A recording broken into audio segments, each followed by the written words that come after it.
السلام عليكم ورحمة الله تعالى وبركاته، ومرحبا بكم في حلقة جديدة. المنتخب الوطني المغربي غيواجه المنتخب الفرنسي في ربع نهائي كأس العالم. نقدر نعتبرها مباراة طارية إن شاء الله للمباراة اللي كانت بقطر في نصف النهائي، اللي عرفت فوز المنتخب الفرنسي بجوج الأهداف للا شيء.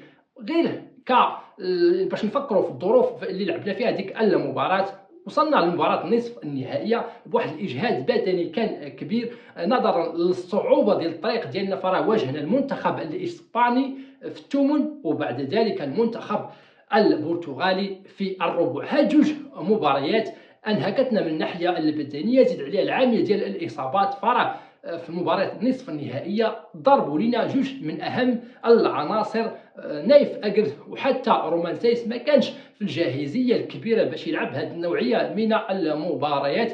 اضطرينا أننا نغيروا الخطة ونلعبوا بخمسة في قلوب الدفاع. هذا التغير التكتيكي ما عاوناش بزاف بعد ما كنا نسدوا على اي منتخب. هذا التغيير في الخطه خلى المنتخب الفرنسي انه يحاصرنا ويماركي الهدف الاول، ومن بعدها يصير المقابله بالخبره ديال المدرب ديالو دي شامب، وبطبيعه الحال المستوى العالي ديال اللاعبين ديالو. هذه المره الامر مختلف تماما، لا من الناحيه البدنيه. كنظن اننا وصلنا للمباراه الربع نهائي مع هذا المنتخب الفرنسي في حاله بدنيه احسن بكثير. زيد عليها الحماس ديال اللاعبين. بطبيعه الحال ما نساوش محمد وهبي وداك التنوع التكتيكي ديالو، فراه كيناقش ماتش بار ماتش. زيد عليها القراءه ديالو اللحظات العصيبه، يعني كيعرف يخرج من اللحظات العصيبه. ان شاء الله بالعوده ديال شادي رياض في قلب الدفاع وبالثنائيه ديالو مع عيسى ديوب، كنظن بان خط الدفاع ما غاديش يقلقنا.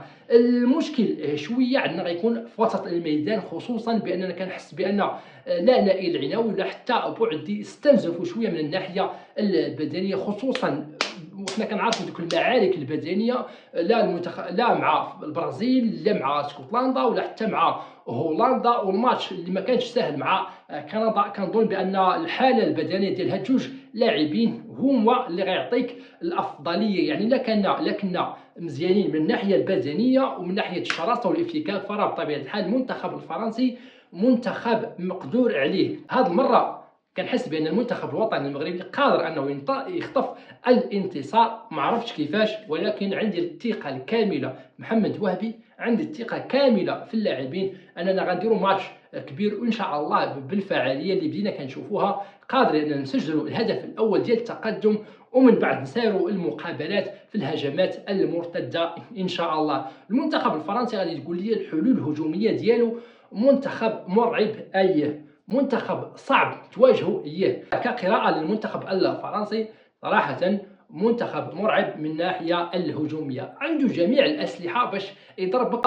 مناسبش انك تلعب معاه ببلوك متاخر، يعني البلوك با. فهذه الخطه غير مناسبه مع النوعيه ديال المنتخبات. علاش؟ لانه عنده الحلول وقادر يصبر معاك حتى الدقيقه 90، وقادر انه يخطف غير من كره واحده بمجهود فردي واحد من لاعب واحد، قادر انه يسجل عليك ومن بعد يضربك بالمرتدات. داكشي علاش كنشوف بان احسن طريقه اننا نلعبوا مع المنتخب الفرنسي هو الدفاع المتوسط، وحاولوا اننا نضغطوا نعطلوا الاوليسي. هذا اللاعب هذا صراحه هو مفتاح اللعب ديال المنتخب الفرنسي، فنخليوش مرتاح ملي استلم الكره. كنظن بان هذه هي المفتاح ديالنا للانتصار في المقابله. فراه الا خلينا الكره مع اوليسي فغادي يضربك وغيلقى الحلول.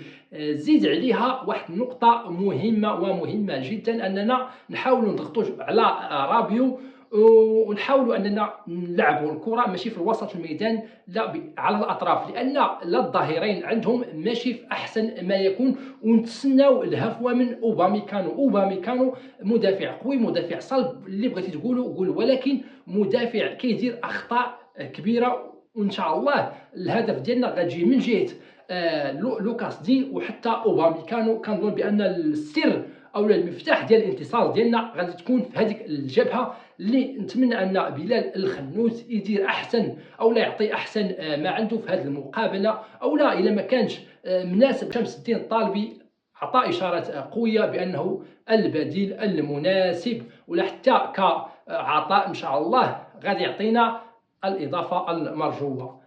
في نهايه الحلقه قول لي الراي ديالك، واش انت متفائل بفوز المنتخب الوطني المغربي او لا كتشوف بان الحلول الهجوميه للمنتخب الفرنسي اقوى من اي طموح واقوى من اي مدرب؟ كذلك ما تنساش انك تشترك بالقناه وتدعمنا بلايك. شكرا والسلام عليكم ورحمه الله تعالى وبركاته.